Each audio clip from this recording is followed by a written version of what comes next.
Lagi ngitung apaan bro? Bro, ini bro, aku lagi ngitung sampo ini tuh volumenya tuh aslinya berapa. Di sini tulisannya 300. Cuma aku penasaran kok cepet banget habis gitu. Oh, jadi kamu pengen ngitung volume ini? Iya, bisa nggak bro? Bisa sih. Kita bisa ngitung ini pakai aplikasi integral gitu. Gimana tuh? Nah, untuk ngitungnya coba kita ukur dulu nih dimensi ini. Oh oke, coba deh. Iya. Kalau ngukur ini aku udah bantu-bantu dikit nih. Nah, untuk ngukurnya kita perlu jadi 4 segmen nih, kita perlu baginya. Soalnya di sini kan kelengkungannya itu beda-beda. Nah, untuk bagian bawah nih kita dapat nih tingginya 8 cm, di sini 9 cm, sini 2 cm dan sini 1 cm. Terus untuk lebarnya juga kita ukur tuh. Di sini dapat 6 cm, 8 cm, 6,5 cm, 4 cm dan 2,3 cm. Dan yang terakhir, kita harus mengukur nih ketebalan atau lebar di bagian bawahnya. Di sini kita dapetin kalau ukurannya itu 4 cm.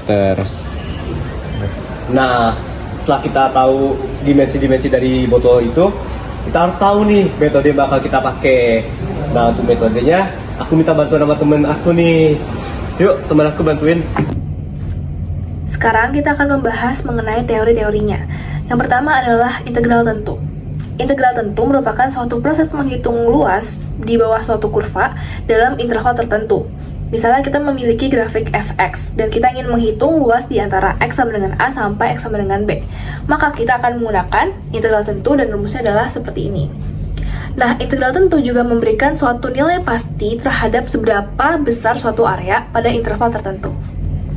Yang kedua adalah jumlah Riemann, yaitu cara untuk menghitung integral dengan membagi bagian bawah kurva menjadi bagian-bagian kecil yang berbentuk persegi panjang, seperti ini. Lalu rumusnya dapat kita lihat di sini.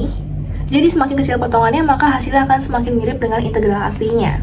Pertama kita akan menghitung terlebih dahulu luas dari persegi-persegi kecil ini, lalu kita akan menjumlahkannya menggunakan rumus di sini. Selain itu, kita bakal pakai rumus volume tabung, yaitu pi dikali jari-jari kuadrat dikali tinggi tabung. Lanjut ke bagian perhitungan. Pertama-tama kita tentukan terlebih dahulu kerangka perhitungan kita, yaitu apa aja yang bakal kita hitung dalam perhitungan ini. Di sini kita akan bagi botol sampo kita menjadi 2 bagian, yaitu pada bagian leher dan juga pada bagian botol.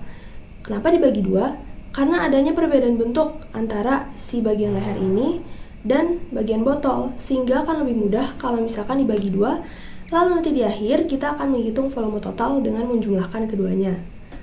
Lalu lanjut kita akan menghitung interval partisi, yaitu jarak antar potongan. Bagaimana caranya? Caranya adalah dengan membagi tinggi botol yaitu 19 cm dengan jumlah irisan. Kita tentukan di sini jumlahnya adalah 5 irisan. Dengan demikian kita akan peroleh bahwa kita memotong botol setiap 3,8 cm. Setelah mendapatkan data Y, kita bisa lanjut kepada penurunan fungsi kurva AY dengan metode eliminasi. Nah, untuk bisa mendapatkan fungsi dari garis hijau ini, kita bisa lakukan dengan pertama-tama menentukan titik-titik koordinat relevan untuk perhitungan ini. Nah, hal tersebut bisa dilakukan dengan pertama-tama menyadari bahwa ada 3 titik yang relevan dengan perhitungan kita, yaitu bagian bawah, bagian tengah, dan juga bagian atas. Nah, pertama-tama bisa dilakukan dengan menentukan bahwa di titik bawah saat Y sama dengan 0, lebar dari botolnya adalah 6 cm, sehingga R-nya itu dianggap sama dengan 3 cm, dan koordinat yang akan digunakan adalah 0,3. Kemudian untuk bagian tengah, saat Y sama dengan 8, lebarnya juga sama dengan 8 cm, sehingga itu radiusnya adalah sama dengan 4 cm juga, dan koordinatnya adalah 8,4. Lalu untuk titik terakhir, yaitu di titik atas saat Y sama dengan 19 cm, lebarnya adalah 4 cm, sehingga radiusnya 2 cm, dan koordinat yang digunakan nanti adalah 19,2. Pentingnya koordinat ini adalah untuk tahap kedua, yaitu pembentukan sistem persamaan linear dengan bentuk umum AY sama dengan AY kuadrat plus B plus C. Nah, untuk bisa menentukan konstanta dari A, B, dan C atau nilainya, itu kita bisa lakukan dengan secara sederhana melakukan substitusi dari setiap koordinat-koordinat ini.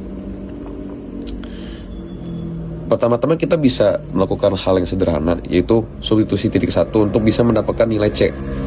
Yang dapatkan ada 3. Dan kemudian untuk bisa mendapatkan nilai dari A dan B, kita bisa menjabarkan substitusi titik 2 dan juga 3, yaitu titik-titik tengah dan juga di atas.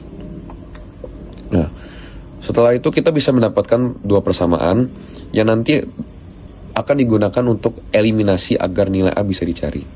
Setelah melakukan eliminasi, didapatkan bahwa nilai A itu adalah sebesar mendekati min 0,016. Dan substitusi dari nilai ini bisa digunakan untuk mencari nilai B yang sebesar mendekati 0,25. Setelah mendapatkan ketiga nilai itu, hasil akhir fungsinya akan menjadi A-Y sama dengan min 0,016Y kuadrat plus 0,2Y plus 3. Nah, setelah mendapatkan hasil akhir fungsi ini, kita bisa lanjut kepada perhitungan volume botol yang dirumuskan sebagai luas alas dikali tinggi. Dengan luas alasnya adalah pi kali A-Y tengah kali 2 kali 3,8, yaitu delta yang tadi sudah ditentukan, dan Y itu diambil dari hasil akhir fungsi. Nah, kemudian untuk perhitungan volume leher botol yang tentu harus dipertimbangkan, itu V lehernya adalah PR kuadrat kali tinggi.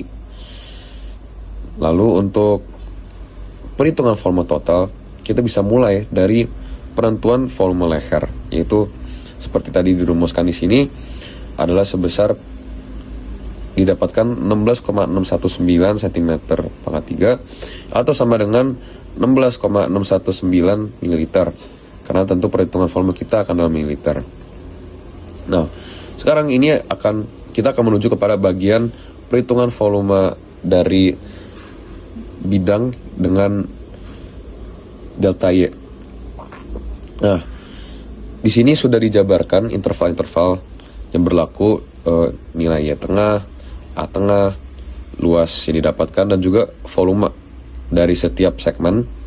Nah, untuk setiap segmen tersebut nanti akan didapatkan total estimasi volume sebesar 414,09 cm, yang nanti bisa dibilang visualisasinya adalah sebagai ini, bisa dibilang ada 5 segmen yang nanti dibagi untuk setiap segmen tersebut ada jarak 3,8 cm seperti yang sebelumnya sudah dijabarkan.